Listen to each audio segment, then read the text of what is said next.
नमस्कार साथियों, मैं अनिल कुमार फिर से अपने YouTube चैनल में आप लोगों का स्वागत करता हूं।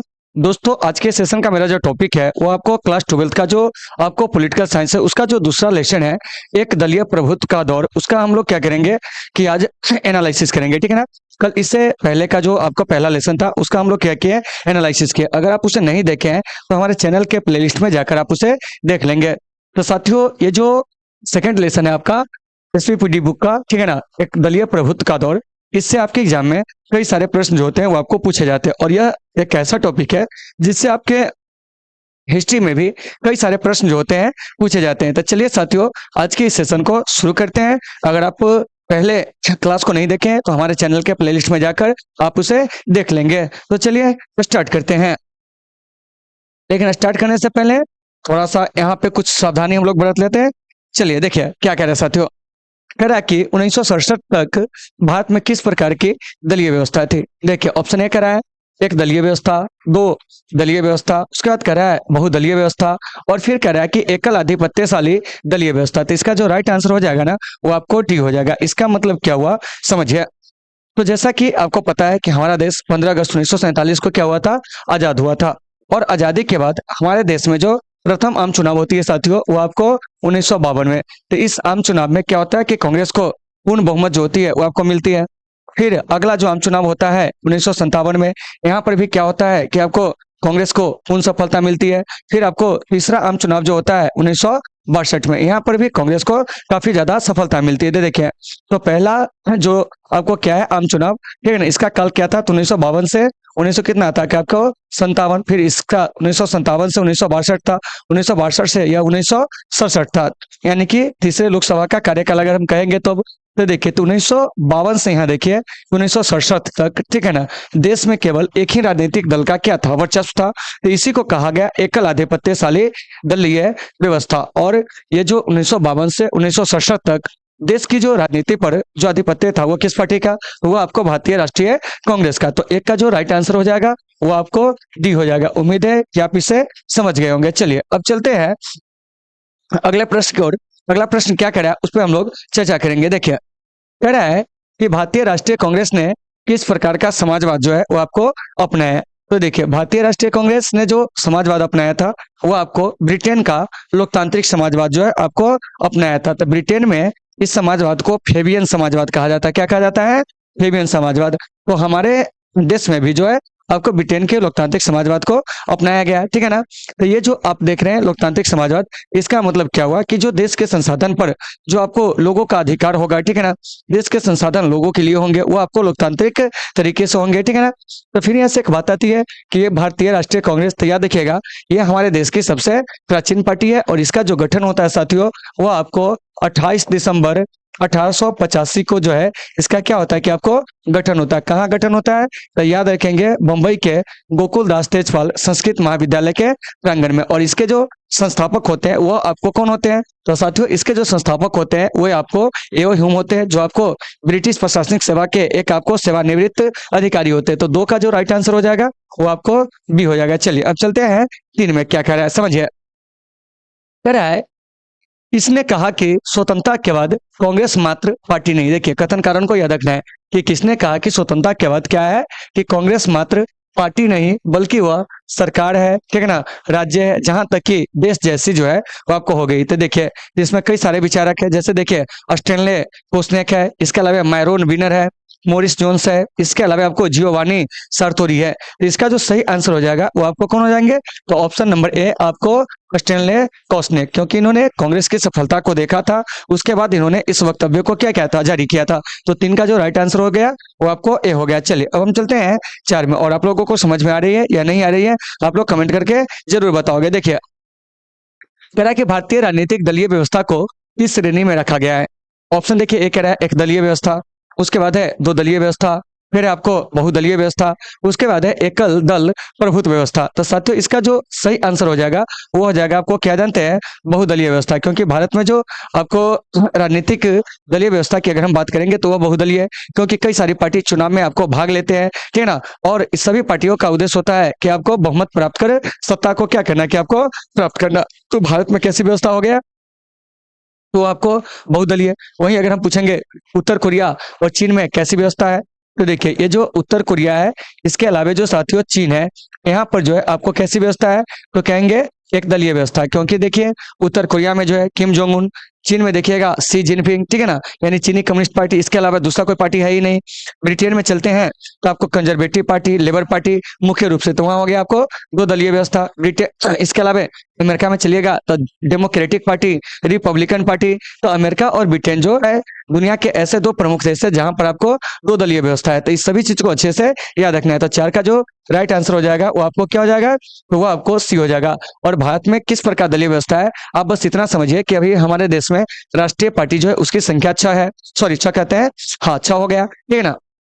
इसके बाद जो है आपको जो राज्य स्तरीय पार्टी है उसकी संख्या जो है वो आपको 53 है, क्या है 53 है। और छोटे छोटे जो आपको जो राजनीतिक दल है उसकी संख्या आपको 2500 से भी ज्यादा है। तो हम कह सकते हैं कि भारत में कैसी व्यवस्था है, तो वो आपको बहुदलीय है। चलिए अब चलते हैं 5 नंबर प्रश्न में। 5 नंबर प्रश्न क्या कर रहा है उस पर हम लोग चर्चा करते हैं, और आपको समझ में आ रही है या नहीं आ रही है आप लोग कमेंट करके एक बार जरूर बताइए। देखिए प्रश्न कर रहा है कि कांग्रेस के युवा तुर्कों में किससे जाना जाता है। देखिए ऑप्शन ए कह रहा है कामराज, लाल बहादुर शास्त्री, एस निजलिंगप्पा, चंद्रशेखर। तो साथियों ये जो आप देख रहे हैं कांग्रेस में युवा तुर्क, वो आपको चंद्रशेखर को कहा जाता था। तो ऑप्शन डी इसका सही हो जाएगा। देखिए फिर यहाँ से एस निजलिंगप्पा है, तो देखिए 1969 में जब कांग्रेस का विभाजन हुआ था उस समय ये क्या थे कि आपको कांग्रेस के अध्यक्ष थे, कौन, तो आपको एस निजलिंगप्पा। और एस निजलिंगप्पा को आधुनिक कर्नाटक का क्या कहा जाता है, निर्माता कहा जाता है। लाल बहादुर शास्त्री जी 1965 के भारत पाक युद्ध के समय जय जवान जय किसान का नारा दिए थे। के कामराज योजना जो प्रस्तुत की जाती है वो आपको 1963 में, ये सारे चीज आपको याद रखना है। और के कामराज क्या थे कि आपको 1954 से लेके 1963 तक जो थे वो आपको तमिलनाडु के मुख्यमंत्री भी रहे थे। तो इन सभी चीजों को याद रखना है। और नेहरू के राजनीतिक उत्तराधिकारी चुनने में इन्होंने अहम भूमिका निभाया था। तो साथियों ये सभी चीज आपको बढ़िया से देख लेना। तो 5 को जो राइट आंसर हो जाएगा वो आपको डी हो जाएगा। चलिए अच्छा मैं क्या कह रहा है कि भारतीय राष्ट्रीय कांग्रेस ने, मतलब भारतीय राष्ट्रीय कांग्रेस के होगा, ठीक है ना, इस नेता ने 2 बार अपनी पार्टी तोड़ी तथा उसका पुनर्निर्माण किया। यह प्रश्न पूछा जा रहा है आपसे। तो देखिए ऑप्शन ए कह रहा है जवाहरलाल नेहरू, लाल बहादुर शास्त्री, इंदिरा गांधी, राजीव गांधी। तो इसका जो राइट आंसर हो जाएगा वो आपको हो जाएगा इंदिरा गांधी। तो देखिए इंदिरा गांधी 1969 में अपने पार्टी को क्या किया था, तोड़ा था, फिर उसका पुनर्गठन किया। इसके बाद आपको 1978 में फिर से पार्टी को तोड़ी और इसका पुनर्गठन किया। तो इसका जो राइट आंसर हो जाएगा वो आपको सी हो जाएगा। फिर देखिए जवाहरलाल नेहरू, तो याद रखिएगा कि जवाहरलाल नेहरू को हम लोग आधुनिक भारत का क्या कहते हैं, कि आपको निर्माता कहते हैं। और प्रधानमंत्री पद पर इनका कार्यकाल 1947 से 1964 है। इस बात को आपको याद रखना है। और लगातार 3 कार्यकाल के लिए निर्वाचित होने वाले ये अब तक के क्या एकमात्र आपको प्रधानमंत्री है। लाल बहादुर शास्त्री जी, इनका कार्यकाल 1964 से क्या है कि आपको 1966 प्रधानमंत्री के रूप में। इंदिरा गांधी का कार्यकाल अगर हम प्रधानमंत्री के रूप में अगर देखेंगे 1966 से 1977, यह आपको पहले टर्म का है। दूसरा टर्म जो है 1980 से क्या है कि आपको 1984 है। और इंदिरा गांधी 3 बार जो है भारत के प्रधानमंत्री बनी थी। पहला बार आपको 66 से 71, फिर आपको 71 से 77, उसके बाद है दूसरा बार 80 से 84 तक बनी थी। इन्हें हम लोग आयरन लेडी ऑफ इंडिया के नाम से जानते हैं। फिर आपको राजीव गांधी प्रधानमंत्री पद पर, इनका कार्यकाल जो है 1984 से 1900 कितना है, तो आपको 89 है। और इन्हीं के समय में दल बदल कानून जो है वो आपको पारित होता है। तो 6 का जो राइट आंसर हो जाएगा वो आपको ऑप्शन नंबर सी हो जाएंगे। तो इसे आपको बढ़िया से देख लेना। चलिए अब हम चलते हैं अगले प्रश्न की ओर। क्या कर रहा है इस पर हम लोग चर्चा करते हैं। देखिए कह रहा है साथियों क्या कि 1967 के बाद, ठीक है ना, क्या है 1967 के बाद कांग्रेस की आधिपत्यशाली स्थिति का पतन का कौन सा कारण नहीं था। मतलब कि कांग्रेस के जो आपको एकल वर्चस्व वाली जो स्थिति थी उसके पतन के पीछे क्या कारण नहीं था, यह पूछा जा रहा है। तो कह रहा है कि पुरानी छवि का क्या है कि आपको अंत, क्या है अंत। तो बिल्कुल है कि पुरानी छवि के अंत के कारण ही कांग्रेस का जो होता है आपको एकल आधिपत्यशाली स्थिति जो होता है उसका पतन होता है। सक्षम व प्रभावी नेतृत्व का अभाव, पंडित नेहरू के मृत्यु के बाद जो होते हैं कोई भी कांग्रेस में ऐसे नेता नहीं होते जो सभी को साथ दलकर मतलब चल सके। इसके अलावा कह रहा है कि आपको क्षेत्रीय दलों का उदय, तो ये भी है क्योंकि क्षेत्रीय दलों का जब उदय हुआ तो क्या हुआ कि कांग्रेस की स्थिति को यह चुनौती देने लगा, ठीक है ना। तो इसका जो राइट आंसर हो जाएगा वो हो जाएगा आपको क्या जानते हैं, समयानुकूल, आपको क्या जानते हैं, विचारधारा। क्योंकि कांग्रेस जो है समय के हिसाब से अपने विचारधारा को नहीं बदला, इसलिए वो क्या रह गया कि आपको पीछे रह गया। तो 7 का जो राइट आंसर हो जाएगा वो आपको डी हो जाएगा। चलिए 8 में क्या करा है, भारत में कम्युनिस्ट पार्टी को सत्ता में आने का, ठीक है ना, सर्वप्रथम अवसर कब मिलता है। देखिए, तो ऑप्शन कह रहा है 1952 के पहले चुनाव के बाद, तो यह आपको गलत है। उसके बाद है 1957 के दूसरे आम चुनाव के बाद। तो साथियों, यह कथन जो है आपको राइट है। क्या है, राइट है, क्योंकि 1957 के दूसरे आम चुनाव के बाद केरल में, किस राज्य में, केरल में, याद रखना, ठीक ना, कहाँ, तो आपको केरल में जो होता है वो आपको पहली गैर कांग्रेसी सरकार जो होती है बनती है भारतीय कम्युनिस्ट पार्टी की, और उसके जो आपको मुख्यमंत्री बनाए जाते हैं एस नंबूदिरी पाद। इसीलिए हम कहेंगे कि आपको राज्य में सबसे पहले जो गैर कांग्रेसी सरकार बनी वो आपको कहाँ बनी, केरल में बनी। मतलब कि कांग्रेस के सरकार ना बन के दूसरे पार्टी की। केंद्र में कहेंगे 1977 में किसकी बनी थी, तो वो आपको जनता पार्टी की बनी थी। तो साथियों, ये सभी चीज आपको अच्छे से याद रखना है। तो अगर मैं आपसे प्रश्न पूछूं कि बताइए कि केंद्र में पहली गैर कांग्रेसी सरकार, तो क्या कहेंगे, जनता पार्टी का। 1957 में कहेंगे आपको कहा, तो केरल राज्य में बना था पहली गैर कांग्रेसी सरकार। इसका जो राइट आंसर हो जाएगा वो आपको बी हो जाएगा। और ये जो कम्युनिस्ट पार्टी देख रहे हैं, इसका जो गठन हुआ था वो आपको 1925 ईस्वी में हुआ था। तो साथियों, ये सभी चीज आपको अच्छे से याद रखना है। चलिए अब चलते हैं नेक्स्ट प्रश्न की ओर। क्या करा है इस पे हम लोग बात करते हैं। देखिए, यहाँ कह रहा है कि भारत की इस पार्टी को दक्षिणापंथी पार्टियों की कुटी में जो है आपको रखा जा सकता है। तो देखिए, तो भारत की जो आपको क्या है कि एक पार्टी है जिसको दक्षिणापंथी पार्टियों की कोटि में रखेंगे, वह पार्टी है आपको भारतीय जनता पार्टी। क्योंकि यह पार्टी जो है हिंदुत्व के मुद्दे को लेकर, ठीक है ना, कि आपको आगे बढ़ती है, क्या है, आगे बढ़ती है। तो ये जो देख रहे हैं भारतीय जनता पार्टी, इसका जो गठन होता है 1980 में। कितना में होता है, 1980 में। तो इस चीज को भी आपको अच्छे से याद रखना है। फिर है आपको बहुजन समाज पार्टी, इसका गठन जो है 1984 में है। मार्क्सवादी कम्युनिस्ट पार्टी, यह आपको क्या होते हैं कि 1900 कितना होते हैं कि आपको 64 में बनते हैं भारतीय कम्युनिस्ट पार्टी से अलग होकर। तो 9 का जो राइट आंसर हो जाएगा वो आपको सी हो जाएगा। और एक चीज याद रखिएगा कि भारतीय जनता पार्टी के जो संस्थापक थे वे आपको अटल बिहारी वाजपेयी जी थे, और साथ साथ आपको यानी कि लाल कृष्ण आडवाणी और मुरली मनोहर जोशी जी भी थे, ठीक है। तो इसको आपको याद रखना है। चलिए अब चलते हैं अगले प्रश्न की ओर। क्या कर रहा है इस पर हम लोग बात करते हैं। चलिए आप लोग भी पढ़िए थोड़ा सा, ठीक है ना। देखिए क्या कह रहा है, 1967 के चौथे आम चुनाव के बाद कांग्रेस के आधिपत्य के तेजी से पतन में किस तत्व ने प्रबल भूमिका निभाई थी। मतलब कि 1967 के जो आम चुनाव हुए थे उसके बाद कांग्रेस के आधिपत्य में क्या हो गया है कि कमी हो गई। मतलब कांग्रेस की सरकार जो है हर जगह नहीं बन पाई। उसके पीछे कारण क्या था, तो कह रहा है कि आपको राजनीतिक बहुलवाद, राजनीतिक दल बदल, क्षेत्रीय गठबंधनों का उदय, क्षेत्रीय मतलब दलों में अनुशासन का अभाव। तो देखिए, तो उस समय जो था ना आपको राजनीतिक दल बदल जो था वो आपको ज्यादा था। क्योंकि आपको पता होगा कि इंदिरा गांधी 1966 में जब क्या होती है कि आपको प्रधानमंत्री बनती है, तो इन्होंने कांग्रेस के बड़े बड़े नेताओं को तवज्जो देना क्या कर देती है, बंद कर देती है। तो ऐसे परिस्थिति में वे नेता लोग जो होते हैं अपने स्टेटस को लेकर क्या होता है कि मतलब कांग्रेस छोड़कर दूसरे दल में चले जाते हैं। जिसके कारण क्या होता है कि कांग्रेस के जो आपको एकल आधिपत्यशाली व्यवस्था है उसमें क्या होता है कि आपको कमी आ जाती है। तो 10 का जो राइट आंसर हो जाएगा वो आपको बी हो जाएगा। चलिए अब हम चलते हैं आपको 11 नंबर प्रश्न में क्या करा है इस पे बात करते हैं। देखिए, कह रहा है कि 1971 में महान गठबंधन का क्या उद्देश्य था। मतलब 1971 में एक ग्रैंड अलायंस बना था, उसके पीछे आपको क्या ध्येय था। कह रहा है गरीबी हटाओ, तो गरीबी हटाओ ऐसा कुछ था नहीं, क्योंकि गरीबी हटाओ का नारा जो है इंदिरा गांधी देते हैं। कौन देते हैं, इंदिरा गांधी। तो इसका जो नारा था ना वह था आपको इंदिरा हटाओ। मतलब कि इंदिरा गांधी को सत्ता से हटाने के लिए 1971 में क्या होता है कि आपको एक ग्रैंड अलायंस बनते हैं, लेकिन वो सफल नहीं हो पाता है। और इंदिरा गांधी 1971 के चुनाव में पूर्ण बहुमत से कई राज्यों में अपनी सरकार बनाती है। इसके अलावा जो है आपको आम चुनाव में काफी बहुमत से क्या होती है कि अपनी सरकार बनाती है। मानिए कि उसने कांग्रेस की खोई हुई प्रतिष्ठा को वापस ला दिया था। तो इसका जो राइट आंसर हो जाएगा वो आपको बी हो जाएगा। और गरीबी हटाओ का नारा कौन दिए थे, तो याद रखिएगा कि गरीबी हटाओ का नारा जो दिए थे वो आपको इंदिरा गांधी। और इंदिरा गांधी को हम लोग आयरन लेडी ऑफ इंडिया के नाम से जानते हैं। राजाओं के मिलने वाले प्रीपेपर्स व्यवस्था को यह समाप्त कर दिए थे। 14 बड़े बैंकों का राष्ट्रीयकरण किए थे। तो ये सब चीज आपको याद रखना है। चलिए 15 में क्या कह रहा है सुनिए।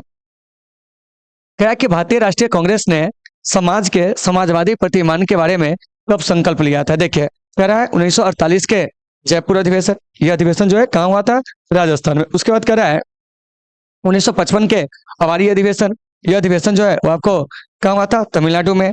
उसके बाद है 1960 के बंगलोर अधिवेशन, ठीक है ना, कर्नाटक में ये हुआ था। 1964 में भुवनेश्वर अधिवेशन। तो इसका जो राइट आंसर हो जाएगा मेरे भाई वो हो जाएगा आपको ऑप्शन नंबर बी, यानी कि अवारी अधिवेशन। इसी में भारतीय राष्ट्रीय कांग्रेस ने क्या किया था कि समाज के समाजवादी प्रतिमान के बारे में संकल्प लिया था। तो उम्मीद है साथियों कि आप लोगों को ये सारे चीजें होंगे समझ में आ गए होंगे। चलिए अब हम चलते हैं 13 में, क्या करा है इस पे हम लोग बात करते हैं। देखिए कह रहा है कि भारत के प्रथम गैर कांग्रेसी प्रधानमंत्री कौन थे। तो साथियों भारत के जो प्रथम गैर कांग्रेसी प्रधानमंत्री थे वे आपको मोरारजी देसाई थे। और मोरारजी देसाई भारत के पहले गैर कांग्रेसी प्रधानमंत्री कब बनते हैं, 1977 में, ठीक है ना। और इनका जो संबंध होता है किससे होता है, तो कहेंगे हम जनता पार्टी से। किस पार्टी से, जनता पार्टी से। तो देखिए तो ये पहले गैर कांग्रेसी क्या बनते हैं कि आपको प्रधानमंत्री बनते हैं, क्या बनते हैं, प्रधानमंत्री बनते हैं, ठीक है ना।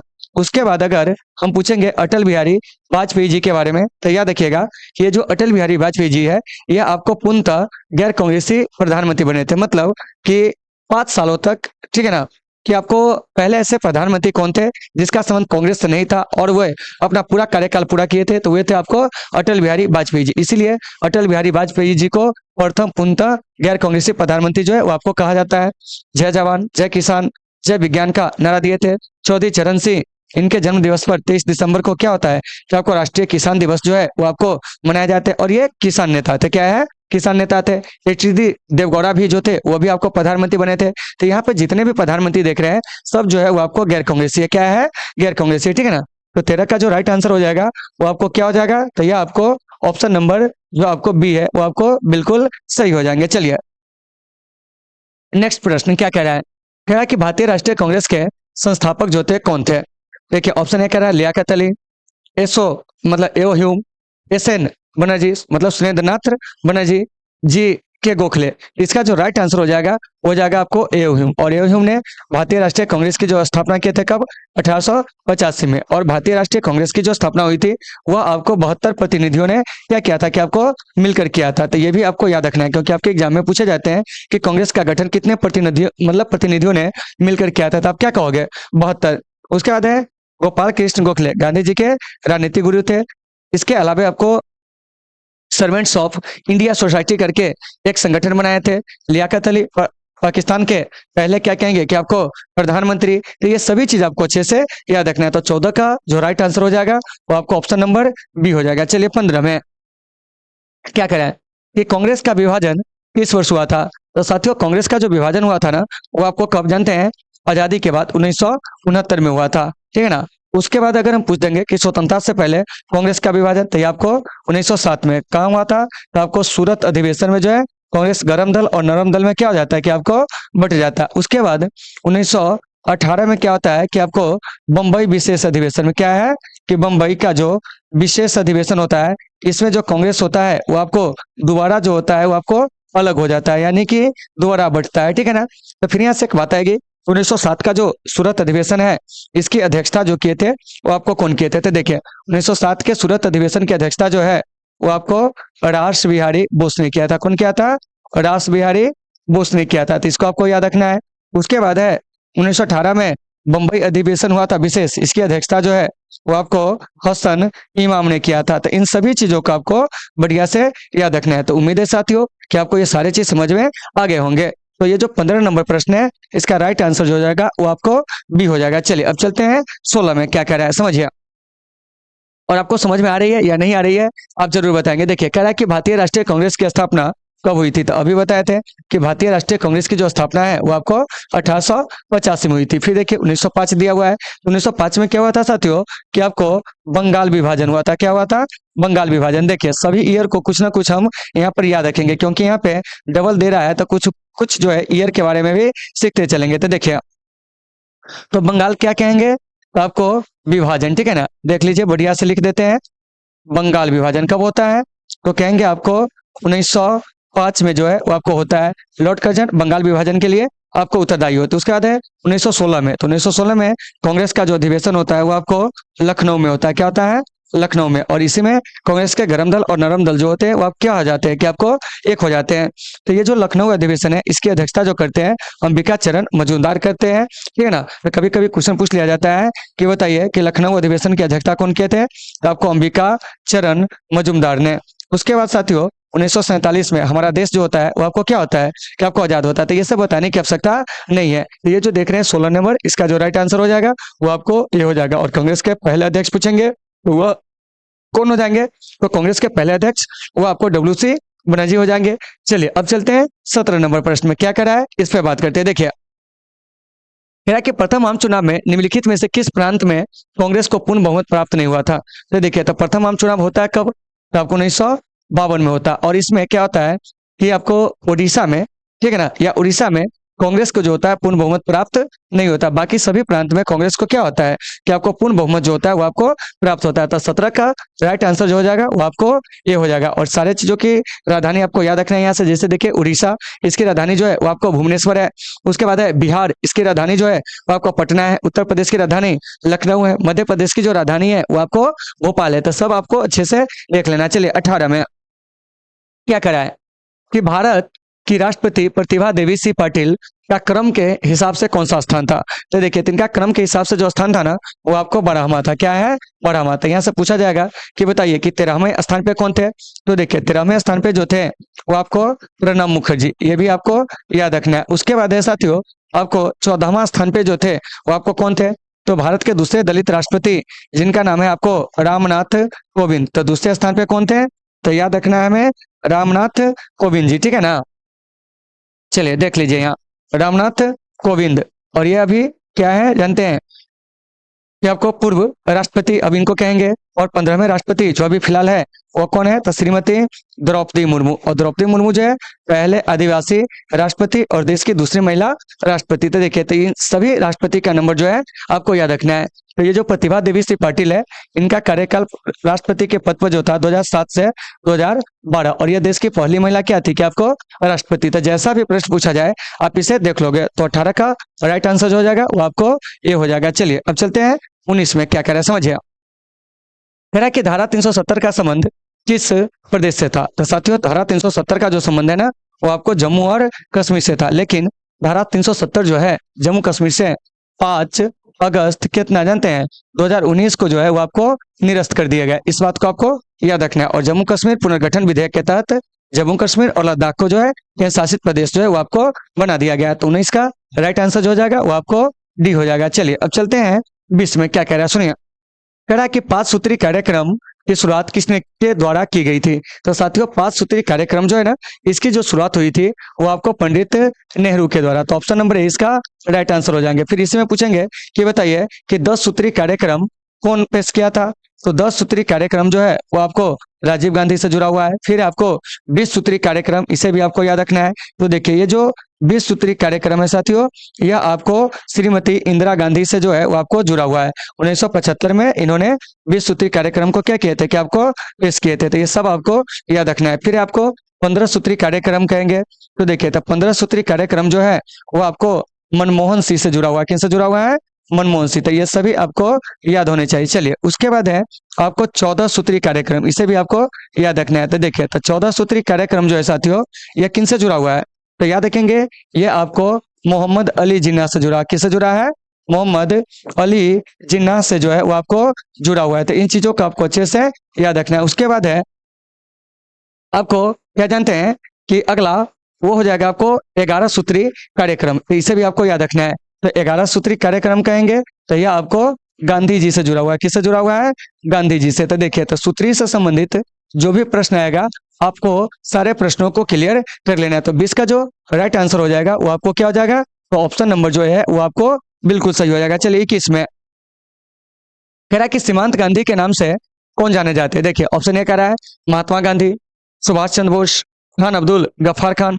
सरदार पटेल। तो साथियों, सीमांत गांधी के नाम से जो है खान अब्दुल गफ्फार खान को जाना जाता है, या इन्हीं को कहा जाता है फ्रंटियर गांधी या फ्रंटियर गांधी अंग्रेजी में, ठीक है ना। उसके बाद है महात्मा गांधी, इन्हें हम लोग राष्ट्रपिता के नाम से क्या कहते हैं कि आपको जानते हैं। इन्हें सदी का महापुरुष कहा जाता है, इन्हें मलंग बाबा कहा जाता है, इन्हें जादूगर कहा जाता है, इन्हें अर्धनग्न फकीर कहा जाता है। तो ये सब आपको याद रखना है। सुभाष चंद्र बोस जी, इन्हें देश नायक, क्या है, देश नायक। इसके अलावा इन्हें जो है नेताजी के नाम से भी क्या होता है कि आपको जाना जाता है। सरदार पटेल को क्या कहते हैं, तो आपको आयरन मैन ऑफ इंडिया, क्या कहेंगे, आयरन मैन ऑफ इंडिया के नाम से इन्हें जानते हैं। मतलब कि भारत के लौह पुरुष के रूप में इन्हें क्या होता है कि आपको जाना जाता है। तो ये सभी चीज आपको अच्छे से याद रखना है। तो 21 का जो राइट आंसर हो जाएगा वो आपको क्या हो जाएगा, ऑप्शन नंबर सी। और याद रखिएगा खान अब्दुल गफ्फार खान पहले ऐसे विदेशी है जिन्हें भारत रत्न मिला था 1987 में। मतलब कि भारत सरकार का जो सबसे बड़ा नागरिक सम्मान है खान अब्दुल गफ्फार खान को कब मिलता है? 1987 में। तो याद रखिएगा, और ये पाकिस्तानी नागरिक थे। चलिए आगे चलते हैं, क्या कर रहा है इस पर भी हम लोग चर्चा करेंगे। देखिए 22 में कह रहा है कि निम्नलिखित में से कौन सा सुमिलित जो है वो आपको नहीं है। कह रहा है सोनिया गांधी कांग्रेस, बिल्कुल सही है। मायावती बहुजन समाज पार्टी, बिल्कुल सही है। उसके बाद है आपको क्या जानते हैं, लालू प्रसाद यादव राष्ट्रीय जनता दल, बिल्कुल सही है। नीतीश कुमार कह रहा है भारतीय जनता पार्टी, तो यह क्या है?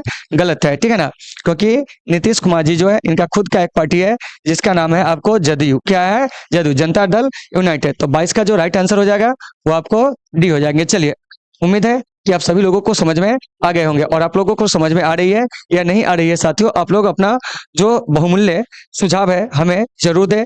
जहां दिक्कत हो, किसी प्रकार की कोई सुधार की आवश्यकता हो, तो आप लोग ये भी हमें दे सकते हैं। चलिए अब चलते हैं 23 में, क्या कह रहा है सुनिए। कह स्वतंत्र भारत के प्रथम गवर्नर जनरल जो थे कौन थे? तो साथियों स्वतंत्र भारत के जो प्रथम गवर्नर जनरल थे वे आपको लॉर्ड माउंटबेटन थे। क्योंकि आपको पता होगा कि देश की आजादी के समय जो भारत का वायसराय था वो कौन था, बताइए था? तो वो आपको लॉर्ड माउंटबेटन थे। यहाँ से याद रखिएगा कि भारत का अंतिम वायसराय क्या है? अंतिम वायसराय। और स्वतंत्रता प्राप्ति के बाद बनने वाला प्रथम गवर्नर जनरल वो कौन था? Lord Mountbatten. फिर यहाँ से याद रखिएगा चक्रवर्ती राजगोपालाचारी, ठीक है ना, स्वतंत्र भारत के प्रथम व अंतिम भारतीय गवर्नर जनरल, क्योंकि इनके बाद जो है कोई भी व्यक्ति गवर्नर जनरल नहीं बना। डॉक्टर बी आर अम्बेडकर साहब, इनके बारे में आप याद रखेंगे कि इन्हें हम लोग महान के महात्मा के नाम से जानते हैं। इन्हें क्या है कि आपको आधुनिक मनु जो है वो आपको कहा जाता है। उसके बाद है लॉर्ड कर्जन, इसने क्या किया था कि 1905 में बंगाल का क्या किया था कि आपको विभाजन किया था। तो ये सारे चीज आपको अच्छे से याद रखना है। तो 23 का जो राइट आंसर हो जाएगा वो आपको ऑप्शन नंबर सी हो जाएगा। चलिए आगे 24 में कह रहा है कि भारत के प्रथम विधि मंत्री कौन थे, मतलब भारत के प्रथम कानून मंत्री कौन थे? ऑप्शन ए कह रहा है राजेंद्र प्रसाद, सरदार वल्लभ भाई पटेल, बी आर अम्बेडकर, इनमें से कोई नहीं। तो इसका जो राइट आंसर हो जाएगा वो आपको बाबा साहब भीमराव अम्बेडकर, ये भारत के पहले क्या थे कि आपको कानून मंत्री थे। उसके बाद है डॉक्टर राजेंद्र प्रसाद जी, ये भारत के क्या थे कि आपको प्रथम राष्ट्रपति, क्या कहेंगे? प्रथम राष्ट्रपति। ये सब आपको इससे हमें लिखना नहीं चाहिए, याद होना चाहिए। उसके बाद सरदार पटेल पहले क्या थे कि आपको गृह मंत्री थे, पहले आपको उप प्रधानमंत्री थे। तो 24 का राइट आंसर आपको सी हो जाएगा। चलिए अब चलते हैं 25 में, देखिए क्या कह रहा है कि वर्तमान में भारत में कुल राष्ट्रीय दल जो है वो आपको कितने हैं? तो देखिए तो वर्तमान में साथियों जो राष्ट्रीय दल की संख्या है वो आपको 6 है। क्या है? 6 है। और इसमें एक आपको नई जो राष्ट्रीय दल बनी है वो आपको आम आदमी पार्टी, इसे भी आपको याद रखना है। तो 25 का जो सही आंसर हो जाएगा वो आपको सी हो जाएगा। चलिए अब हम चलते हैं कि कोई पार्टी जो है उसको राष्ट्रीय दल या राज्य स्तरीय दल का जो मान्यता देता है वो कौन देता है? तो वो आपको भारत का जो चुनाव आयोग है वह देता है। तो आपको इसको याद रखना है। तो 25 का सही आंसर सी हो गया। चलिए अब चलते हैं 26 में, क्या कह रहा है? कह रहा है कि भारत में द्वितीय आम चुनाव कब संपन्न हुए थे? तो देखिए पहला कह रहा है 1955, 1956, 1957। तो आपको याद रखना है कि भारत का द्वितीय आम चुनाव 1957 में संपन्न होता है, क्योंकि पहला आम चुनाव कब संपन्न होता है? 1952 में। कितना में? 52 में। और हमारे यहाँ आम चुनाव कितने वर्ष पे होते हैं? तो आपको 5 वर्ष पे, ठीक है ना। तो 52 में आप 5 जोड़ दीजिएगा तो कितना हो जाएगा? 1957। इसलिए इसका जो राइट आंसर हो जाएगा वो आपको सी हो जाएगा। चलिए अब चलते हैं 27 नंबर प्रश्न में, और आप लोग ईमानदारी से बताइएगा कि आप लोगों को समझ में आ रही है या नहीं आ रही है। अगर आ रही है साथियों तो आप लोग क्या करेंगे कि हमारे चैनल को जो है सब्सक्राइब करेंगे, ठीक है ना, अपने दोस्तों में इसे अधिक से अधिक शेयर करेंगे, और वीडियो को जितना हो सके, ठीक है ना, वो आप लाइक करेंगे। जितने भी लोग देख रहे हैं सभी लोग एक बार लाइक जरूर कर देंगे। देखिए क्या कर रहा है, भारत के प्रथम शिक्षा मंत्री जो थे वो आपको कौन थे? यह प्रश्न पूछा जा रहा है। देखिए ऑप्शन ए कह रहा है डॉक्टर बी आर अम्बेडकर, अब अब्दुल कलाम आजाद, सुचेता कृपलानी, के मुंशी। तो देखिए इसका सही आंसर हो जाएगा अबुल होना चाहिए। यहाँ पे क्या होना चाहिए? अबुल कलाम आजाद, ठीक है ना। तो ऑप्शन नंबर बी ये आपको बिल्कुल सही है, क्योंकि अबुल कलाम आजाद ही हमारे देश के पहले शिक्षा मंत्री थे, और इन्हीं के जन्म दिवस पर 11 दिसंबर को क्या होता है कि राष्ट्रीय शिक्षा दिवस मनाया जाता है। सुचेता कृपलानी किसी भी राज्य की मुख्यमंत्री बनने वाली पहली महिला, 1963 में उत्तर प्रदेश की मुख्यमंत्री क्या थी कि आपको बनी थी। के मुंशी ये आपको प्रारूप समिति में क्या थे कि आपको एक सदस्य थे, और इसके अलावा संविधान सभा की जो छोटी समिति थी कार्य संचालन समिति, इसके ये क्या थे जानते हैं कि आपको अध्यक्ष थे। देखिए कार्य संचालन समिति करें, संचालन समिति कहेंगे तो आपको डॉक्टर राजेंद्र प्रसाद हो जाएंगे, ठीक है ना। डॉक्टर बी आर अम्बेडकर याद रखेंगे ये प्रारूप समिति के क्या थे कि आपको अध्यक्ष थे, मतलब ड्राफ्टिंग कमेटी के अध्यक्ष थे। तो 27 का राइट आंसर वो आपको ऑप्शन नंबर बी हो जाएगा। चलिए 28 में साथियों 28 नंबर प्रश्न जो है हमारा क्या कह रहा है, 1952 से 1967 तक भारत में किस राजनीतिक दल का प्रभुत्व रहा। शुरू में ही प्रश्न के बारे में चर्चा किए थे। 1952 से 1967 तक हमारे देश में क्या है कि आपको कांग्रेस पार्टी का जो था वो आपको वर्चस्व रहा था, तो आप इसे अच्छे से याद रखोगे। वहीं कांग्रेस जिसका गठन 1885 में होता है, शिवसेना इसका गठन 1966 में होता है, और ये आपको महाराष्ट्र का एक क्या है कि आपको क्षेत्रीय पार्टी है।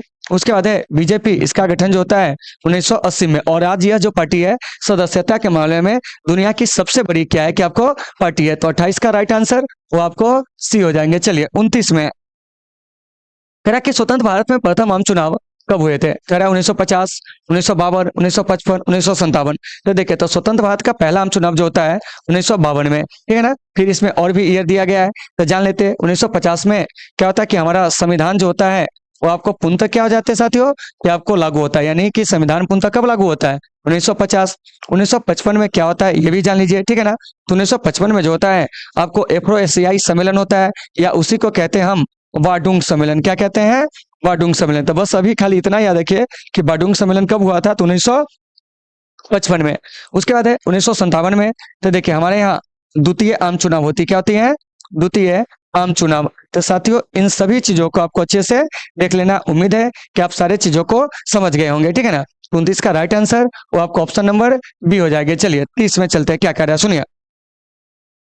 कह रहा है कि 26 जनवरी को हम मनाते हैं क्या। तो देखिए तो 26 जनवरी को जो है हम आपको क्या मनाते हैं जानते हैं, गणतंत्र दिवस। क्या मनाते हैं, गणतंत्र दिवस। तो ऑप्शन नंबर ए इसका सही हो जाएगा। स्वतंत्रता दिवस कहेंगे तो ये आपको 15 अगस्त को, तो इससे आपको याद रखना है। शिक्षक दिवस कहेंगे ये आपको 5 सितंबर को, ठीक है ना। झंडा दिवस तो यह आपको मे भी अगस्त में मनाए जाते हैं 7 अगस्त को, तो आप इसे देख लीजिएगा। इसके अलावा 7 अगस्त को जेवलिन थ्रो दिवस जो होते हैं हमारे भारत में मनाए जाते हैं, क्योंकि इसी दिन को क्या होता है कि 7 अगस्त 2021 को नीरज चोपड़ा जो होते हैं टोक्यो ओलंपिक में गोल्ड मेडल जीतते हैं, तो उन्हीं के सम्मान में क्या होता है कि 7 अगस्त को क्या होता है जानते हैं, कि जेवलिन थ्रो दिवस यानी भाला फेंक दिवस जो होते हैं वो आपको मनाए जाते हैं। ये जो देख रहे हैं 30 नंबर प्रश्न, इसका राइट आंसर वो आपको ये हो जाएंगे। चलिए अब हम चलते हैं 31 में, क्या कह रहा है समझिए। कह रहा है कि इस समय भारत में कौन सी दलीय व्यवस्था मौजूद है। तो साथियों इस समय जो है भारत में ना वो आपको बहुदलीय व्यवस्था जो है आपको मौजूद है, क्योंकि देखिए हमारे यहाँ 2024 में आपको आम चुनाव होने वाले हैं। तो देखिएगा राजनीतिक दल सब जो है ना साथियों वह आपको कुकर मुत्ते की तरह जो होगा वो आपको बाहर निकलेगा, जिसका नाम आप कभी सुने नहीं रहिएगा, उसके भी प्रतिनिधि आपके यहाँ वोट मांगने आएंगे। तो हमारे भारत में कैसी दलीय व्यवस्था है, तो कहेंगे बहुदलीय। तो ऑप्शन नंबर सी इसका क्या हो जाएगा, तो आपको राइट आंसर, ठीक है ना। चलिए आगे चलते हैं। चलिए देखिए अब आप लोग को दिख रहा है या नहीं दिख रहा है, आप लोग कमेंट करके जरूर बताएंगे, ठीक है ना। ठीक लग रहा है कि नहीं लग रहा है ये भी बताइएगा, ठीक है। चलिए देखिए क्या कर रहा है, ठीक है। आइए कह रहा कि भारत में हुए 1977 के आम चुनाव में किस राजनीतिक दल को बहुमत मिला था। देखिए 1977 के आम चुनाव में करा है, तो साथियों 1977 के आम चुनाव में जो है ना वो आपको जनता पार्टी को जो है वो आपको पूर्ण बहुमत मिला था। और जनता पार्टी की ओर से पहले गैर कांग्रेसी प्रधानमंत्री कौन बनते हैं, तो आपको मोरारजी देसाई। और याद रखिएगा मोरारजी देसाई भाई सबसे अधिक उम्र में क्या हुए थे कि आपको प्रधानमंत्री बने थे। कितना साल जानते हैं, 81 वर्ष के उम्र में। और एक चीज याद रखिएगा संसद में सबसे अधिक बार बजट पेश करने का जो रिकॉर्ड है ना वो आपको मोरारजी देसाई के पास है, 10 बार। तो 32 का राइट आंसर वो क्या हो जाएगा, तो आपको बी हो जाएगा। चलिए 33 में क्या कह रहा है, कह रहा है कि राजनीतिक दलों को किस संवैधानिक संस्था द्वारा चुनाव चिन्ह आवंटित किया जाता है। मतलब राजनीतिक दलों को चुनाव चिन्ह कौन आवंटित करता है, देखिए चुनाव आयोग, नीति आयोग, योजना आयोग, संसद। तो इसका जो राइट आंसर हो जाएगा वो हो जाएगा आपको चुनाव आयोग, ठीक है ना। तो इसको आपको बढ़िया से देख लेना है। फिर यहाँ से बात आती है चुनाव आयोग का गठन कब हुआ था। तो देखिए 25 जनवरी 1950 को चुनाव आयोग का क्या होता है कि आपको गठन होता है। नीति आयोग का गठन ये आपको 1 जनवरी 2015 को हुआ था, याद रखना है। योजना आयोग का गठन 15 मार्च 1900 क्या है जानते हैं कि आपको 50 को हुआ था, क्या है 50 को हुआ था। तो इस बात को आपको याद रखना है। चलिए देखिए और 1952 से पहले हमारे यहाँ संसद के रूप में संविधान सभाएं क्या करती थी कि आपको काम करती थी। तो इस सबको आपको याद रखना है। तो ऐसे कहिएगा कि विधिवत रूप से जो आपको संसद जो बना था, ठीक है ना, वो आपको कब, तो आपको 1952 में। तो 33 का जो राइट आंसर हो जाएगा वो आपको क्या हो जाएगा, तो ऑप्शन नंबर ए हो जाएगा। चलिए अब चलते हैं हम लोग 34 नंबर प्रश्न में। लेकिन उससे भी पहले जान लीजिए कि ये जो आप देख रहे हैं ना 25 जनवरी, इस दिन राष्ट्रीय मतदाता दिवस मनाया जाता है। देखिए और 15 मार्च को विश्व उपभोक्ता अधिकार दिवस मनाया जाता है। तो ये सब बात आपको अच्छे से याद रखना है। चलिए 34 में क्या कर रहा है, कह रहा है कि जनता पार्टी की स्थापना कब हुई थी। तो साथियों जनता पार्टी की स्थापना करा 1977, 1978, 1979, 1980। तो देखिए जनता पार्टी अभी पढ़ाए थे कि इसकी स्थापना जो होती है 1977 में होती है। तो 34 का राइट आंसर क्या हो जाएगा, तो आपको ए हो जाएगा, ठीक है ना। ये यहाँ पे सही तो मत समझ जाइएगा कि सब ईयर में जनता पार्टी की स्थापना हुई थी, ठीक है। उसके बाद है आपको 1979 मंडल आयोग का गठन हुआ था। 1980 में मंडल आयोग ने अपनी रिपोर्ट जो है भारत सरकार को दिया था। 1978 में 44वां संविधान संशोधन हुआ था। तो देखिए एक ईयर के बहुत सारे महत्व जो है आपको हो सकते हैं, ठीक है ना। चलिए 35 में कह रहा निम्न में से किस दल का गठन 1951 में हुआ था। देखिए 1951 में करा है। तो साथियों 1951 में जो होता है ना, वो आपको भारतीय जो जनसंघ है, क्या है, भारतीय जनसंघ, इसका गठन होता है। तो यहाँ पर जो है आपको क्या जन जो है छूट गया हुआ है, भारतीय जनसंघ, इसका गठन कब होता है 1951 में। और इसके संस्थापक जो होते हैं श्यामा प्रसाद मुखर्जी। वही श्यामा प्रसाद मुखर्जी जो आपको केंद्रीय मंत्री के पद से इस्तीफा देने वाले पहले केंद्रीय मंत्री बने थे। और किस सरकार में इस्तीफा दिए थे, तो पंडित जवाहरलाल नेहरू जी के सरकार में। स्वतंत्र पार्टी यह जो बनती है कब, तो यह आपको 1959 में बनती है। उसके बाद है आपको प्रजा सोशलिस्ट पार्टी, यहाँ पे दे दीजिएगा, तो यह आपको 1952 में बनी थी। उसके बाद है कांग्रेस पार्टी, इनके बारे में करने की कोई आवश्यकता ही नहीं है इस पार्टी के बारे में। 1885 में जो है यह पार्टी जो थी वो आपको बनी थी। तो 35 का राइट आंसर जो हो जाएगा वो आपको क्या हो जाएगा जानते हैं, तो ऑप्शन नंबर जो आपको ए है वो बिल्कुल सही है। चलिए आगे चलते हैं, क्या कर रहे हैं सुनिए। कह रहा कि भारत के प्रथम उपराष्ट्रपति कौन थे। प्रथम उपराष्ट्रपति पूछा जा रहा है। तो देखिए डॉक्टर एस राधाकृष्णन भारत के प्रथम उपराष्ट्रपति थे। डॉक्टर जाकिर हुसैन भारत के प्रथम मुस्लिम राष्ट्रपति थे। उसके बाद है प्रथम कार्यवाहक राष्ट्रपति पूछेंगे तो वो आपको बीबी गिरी, क्योंकि जब जाकिर हुसैन की मृत्यु होती है 1969 में, तब कार्यवाहक राष्ट्रपति कौन बनते हैं, बीबी गिरी। तो 36 का सही आंसर जो हो जाएगा वो आपको क्या हो जाएगा, तो ऑप्शन नंबर ये जो हो जाएगा वो आपको राइट आंसर हो जाएगा। चलिए अब चलते हैं 37 में, क्या कह रहा है सुनिए। कह रहा है कि भारत में कौन सी दलीय व्यवस्था जो है आपको मौजूद है। ऑप्शन देखिए, ये कह रहा है एक दलीय, द्विदलीय, बहुदलीय, इनमें से कोई नहीं। तो साथियों भारत में जो है ना वह आपको क्या है कि बहुदलीय व्यवस्था जो है आपको मौजूद है। तो ऑप्शन नंबर सी इसका राइट हो जाएगा। और इसके बारे में हम अभी थोड़ा देर पहले चर्चा किए थे। चलिए आगे चलते हैं, क्या कह रहा है। कह रहा है कि भारत का प्रथम उप प्रधानमंत्री कौन था। ऑप्शन ए कह रहा है चौधरी चरण सिंह, सरदार वल्लभ भाई पटेल, चंद्रशेखर, लाल कृष्ण आडवाणी। तो देखिए तो भारत के पहले उप प्रधानमंत्री कौन थे, सरदार वल्लभ भाई पटेल। और ये पंडित जवाहरलाल नेहरू जी के प्रधानमंत्री रहते हुए उप प्रधानमंत्री बने थे। चौधरी चरण सिंह ये भी आपको प्रधानमंत्री बने थे मोरारजी देसाई के सरकार में। लाल कृष्ण आडवाणी आपको अटल बिहारी वाजपेयी जी के सरकार में क्या थे, कि आपको उप प्रधानमंत्री थे। तो इन सभी चीजों को आपको अच्छे से देखना है। तो 38 का जो राइट आंसर हो जाएगा वो आपको क्या हो जाएगा, तो ऑप्शन नंबर जो आपको क्या है बी, वो बिल्कुल सही है। और इन्हें हम लोग क्या कहते हैं, तो आपको iron man of India, Bharat का बिस्मार्क, भारत का लौह पुरुष, ये सब कहते हैं। चलिए अब चलते हैं 39 में, क्या कह रहा है सुनिए। कह रहा है कि भारत के किस राजनीतिक दल ने पृथक होने से पूर्व 1935 से 1941 के मध्य भारतीय राष्ट्रीय कांग्रेस के अंदर रहते हुए काम किया था। तो आपको पता होगा कि जयप्रकाश नारायण जी और उनके सहयोगियों ने 1934 में क्या करते हैं कि कांग्रेस समाजवादी पार्टी की क्या करते हैं, स्थापना करते हैं। और यह पार्टी 1935 से 41 तक कांग्रेस के अंदर में रहकर ही क्या करते हैं, कार्य करता है। तो इसका राइट आंसर क्या हो जाएगा, तो आपको ए हो जाएगा, ठीक है ना। अब है यहाँ भारतीय जनसंघ, इसकी स्थापना 1951 में। स्वतंत्र पार्टी 1959 में चक्रवर्ती राजगोपालाचारी जी, मीनू मसानी, पीलू मोदी ये सब बनाते हैं। कम्युनिस्ट दल 1925 में इसका क्या होता है कि आपको गठन होता है। तो जैसा भी प्रश्न आपके एग्जाम में है आपको देख लेना है। चलिए अब चलते हैं हम लोग अगले प्रश्न को, क्या कह रहा है सुनिए। कह रहा है कि स्वतंत्रता के बाद कौन भारतीय राष्ट्रीय कांग्रेस की पहली महिला अध्यक्ष बनी थी। तो देखिए तो स्वतंत्रता के बाद कांग्रेस के अध्यक्ष बनने वाली जो पहली महिला थी वो आपको कौन जानते हैं, तो इंदिरा गांधी। और इंदिरा गांधी जो है 1959 में दिल्ली के विशेष अधिवेशन में क्या हुई थी, कि आपको कांग्रेस के अध्यक्ष बनी थी। एनी बेसेंट कांग्रेस की पहली महिला अध्यक्ष 1917 कलकत्ता अधिवेशन में बनी थी, ठीक है ना। उसके बाद है सोनिया गांधी, सर्वाधिक दिनों तक आपको कांग्रेस के अध्यक्ष पद पर रहने वाली महिला। तो 40 का राइट आंसर वो आपको क्या हो जाएगा, तो आपको बी हो जाएगा। चलिए 41 में कह रहा कि निम्न में से कौन एक राज्य नहीं है। देखिए कह रहा असम, दिल्ली, मणिपुर। इसमें से जो दिल्ली है वो आपको राज्य नहीं है। दिल्ली क्या है जानते हैं, तो ये आपको एक केंद्र शासित प्रदेश से क्या है, केंद्र शासित प्रदेश है। तो 41 का राइट आंसर जो हो जाएगा वो आपको बी हो जाएगा। चलिए अब चलते हैं 42 में, क्या कह रहे हैं सुनिए। कह रहा कि बिहार के प्रथम मुख्यमंत्री कौन थे। तो साथियों बिहार के जो प्रथम मुख्यमंत्री थे वो आपको श्री कृष्ण याद रखना है आपको। उसके बाद है बिहार के प्रथम उप मुख्यमंत्री कहेंगे तो वो जाएंगे, कौन जानते हैं? तो आपको अनुग्रह नारायण सिंह। क्या है? अनुग्रह नारायण सिंह। अब देखिए श्री कृष्ण मतलब श्री कृष्ण सिंह जो है, इन्हें क्या कहा जाता है? तो इनको कहा जाता है बिहार केसरी। ये भी बात आपको याद रखना है कि बिहार केसरी किन्हें कहते हैं। तो साथियों याद रखना, ये जो आपको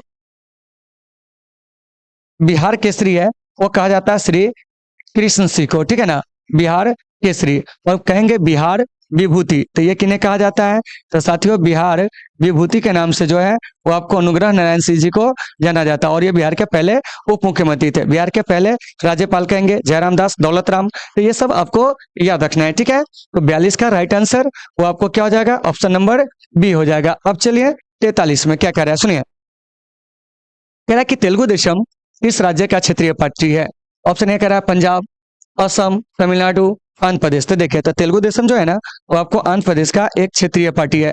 और याद रखिएगा कि तेलुगु देशम का जो चुनाव चिन्ह है वो आपको साइकिल है। क्या है? साइकिल है, ठीक है ना। शिरोमणि अकाली दल कहेंगे तो ये आपको पंजाब का, ठीक है ना। डीएमके कहेंगे तमिलनाडु का। असम गण परिषद कहेंगे वो आपको असम का। तो देखिए, तो जिस राज्य का जो क्षेत्रीय दल है उसको आपको अच्छे से याद रखना है। तो 43 का राइट आंसर क्या हो जाएगा? तो वो आपको ऑप्शन नंबर जो है डी, वो आपको बिल्कुल सही हो जाएगा। चलिए 44 में कह रहा है कि किस भारतीय राजनीतिक दल को छतरी संगठन के रूप में जाना जाता है? देखिए, छतरी संगठन मतलब सबको साथ लेकर चलने वाला। ऑप्शन ए हो गया भारतीय communist party, Bharatiya Janata party, Congress party, Bahujan Samaj party. तो इसका जो राइट आंसर हो जाएगा वो आपको कांग्रेस पार्टी, यानी कि ऑप्शन नंबर सी इसका बिल्कुल सही है। अब देखिए, बहुजन समाज पार्टी इसका गठन 1984 में होता है। कांग्रेस पार्टी इसका गठन 1885 में होता है।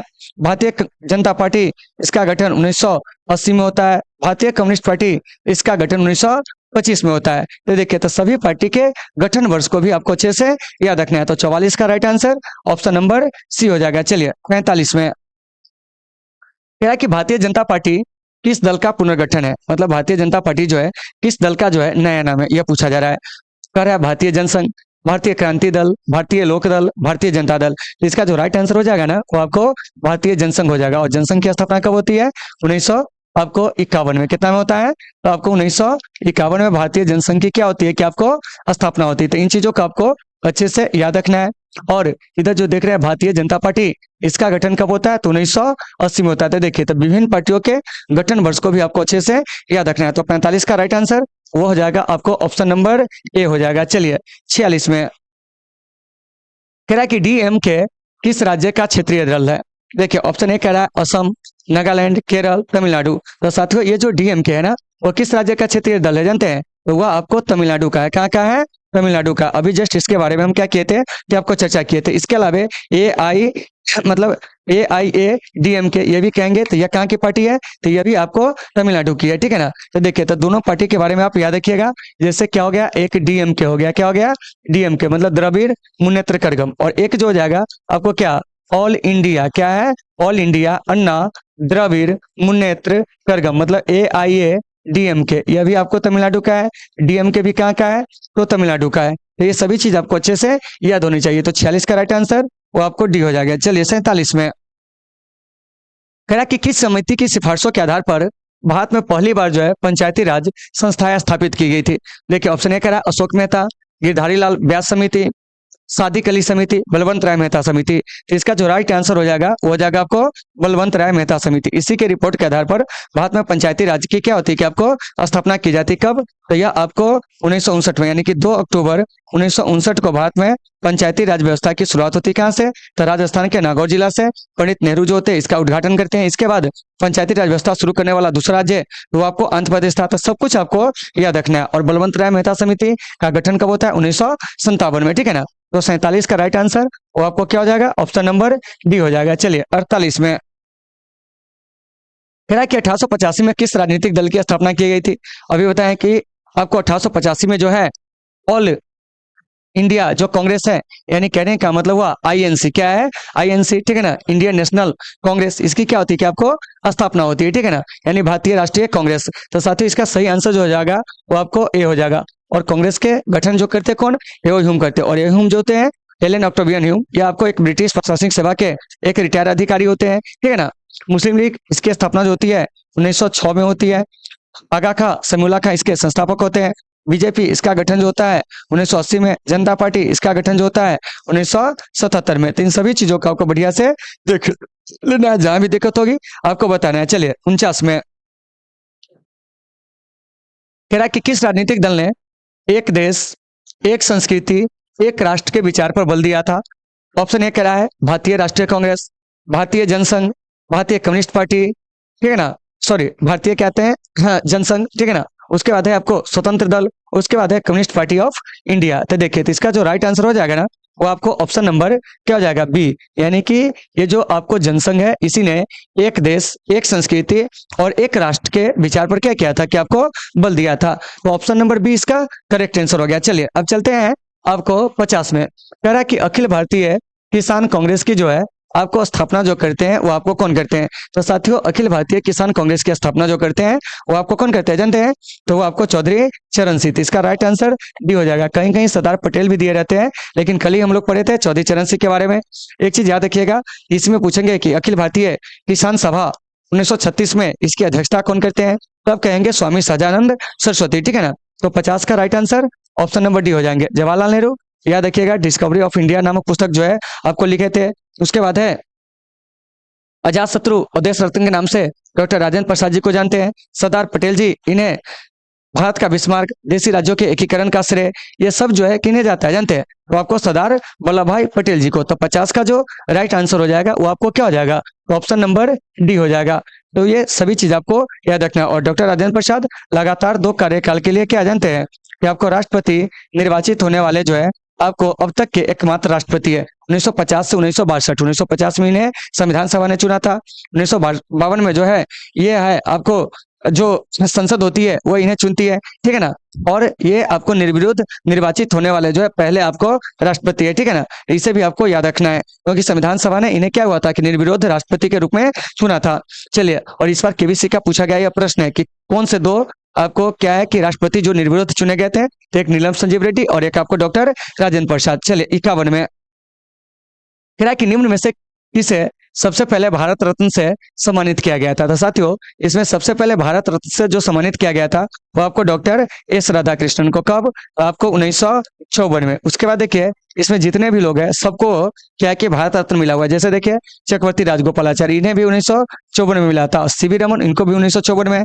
पंडित नेहरू, इन्हें मिला था 1955 में, ठीक है ना। डॉक्टर राजेंद्र प्रसाद, इन्हें भारत रत्न 1962 में मिला था। तो आखिरकार ये भारत रत्न जो है वो आपको है क्या? तो कहेंगे हमारे देश का सबसे बड़ा क्या है कि आपको नागरिक सम्मान है। तो 51 का राइट आंसर जो हो जाएगा वो आपको ऑप्शन नंबर क्या हो जाएगा कि आपको सी हो जाएगा। चलिए 52 में कह रहा है कि भारतीय जनसंघ का संस्थापक कौन था? अभी बताएं कि भारतीय जनसंघ के जो संस्थापक थे वो आपको श्यामा प्रसाद मुखर्जी थे। इस बात को याद रखना है। उसके बाद है फॉरवर्ड ब्लॉक, इसका जो गठन किए थे 1939 में, कौन किए थे फॉरवर्ड ब्लॉक का गठन? तो आपको सुभाष चंद्र बोस जी। तो इसको याद रखना है। महात्मा गांधी कांग्रेस के अध्यक्ष एक बार बने थे, कब? 1924 में, बेलगांव अधिवेशन में। दीनदयाल उपाध्याय जी, ठीक है ना, इनकी मृत्यु जो होती है मुगल सराय मतलब रेलवे स्टेशन पे हो जाती है आपको संदिग्ध परिस्थिति में, ठीक है ना। तो ये सब आपको देख लेना है। 52 का राइट आंसर जो होगा वो आपको ऑप्शन नंबर सी हो जाएगा। 53 में कह रहा है कि भारत में किस तरह की दलीय व्यवस्था है? अभी बताए थे कि भारत में जो है साथियों वो आपको बहुदलीय व्यवस्था है। कैसी व्यवस्था है? बहुदलीय। तो ऑप्शन नंबर जो सी है इसका वो आपको राइट हो जाएगा, ठीक है ना। एक दलीय व्यवस्था चाइना और कहाँ जानते हैं? तो आपको उत्तर कोरिया में, ठीक है ना, एक दलीय व्यवस्था है, आप जान लीजिए। द्विदलीय कहेंगे अमेरिका और आपको क्या है ब्रिटेन, ऐसे देशों में। भारत में जो है क्या है? तो आपको बहुदलीय है। चलिए अगला प्रश्न 54 क्या कह रहा है? 1965 से 1967 के बीच भारतीय राजनीति में किस पार्टी का वर्चस्व रहा था? देखिए, तो 1965 नहीं होगा मेरे भाई, 1900 यहाँ पे 52 होगा। क्या होगा? 52 होगा। तो देखिए, तो 1952 से 1967 के बीच, ठीक है ना, भारतीय राजनीति में जो वर्चस्व रहा था वो आपको कांग्रेस पार्टी का। तो ऑप्शन नंबर डी इसका क्या हो जाएगा कि आपको राइट आंसर हो जाएगा। और इस समय की स्थिति जो थी ऐसी थी जिसे कहा गया एकल आधिपत्यशाली व्यवस्था, क्योंकि प्रत्येक राज्य में कांग्रेस की सरकार, केंद्र में भी कांग्रेस की सरकार, ठीक है ना। इसी को कहा गया एकल आधिपत्यशाली दलीय व्यवस्था। चलिए अब हम चलते हैं आगे, क्या कह रहा है सुनिए। कह रहा है कि कामराज योजना किस वर्ष प्रस्तावित की गई थी? तो साथियों, ये जो कामराज योजना है ना, ये आपको 1963 में जो है वो आपको प्रस्तावित की गई थी। तो ऑप्शन नंबर जो इसका क्या जानते हैं कि सी वो बिल्कुल सही हो जाएगा। अब देखिए 1965 में भारत और पाकिस्तान का क्या हुआ था, क्या आपको युद्ध हुआ था।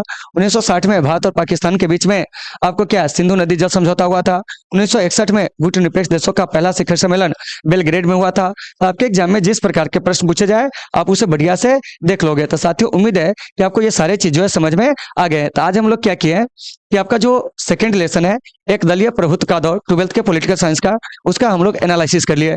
अगले दिन हम लोग क्या करेंगे कि जो नियोजित विकास की राजनीति है तीसरा लेसन, उसका हम लोग एनालिसिस करेंगे। तो उम्मीद है साथियों कि आपको ये सारे चीजें होंगे समझ में आ गए होंगे। अगर आपको वीडियो अच्छी लगती हो, क्लास अच्छी लगती हो, तो आप लोग अपने दोस्तों में भी इसे अधिक से अधिक शेयर करेंगे, ठीक है ना। तो चलिए साथियों आज की इस क्लास को यहीं पे विराम देते हैं। मिलेंगे आपसे कल एक बेहतर क्लास के साथ। जब तक के लिए आप सभी प्यारे बंधुओं से सुविधा, take care all of you.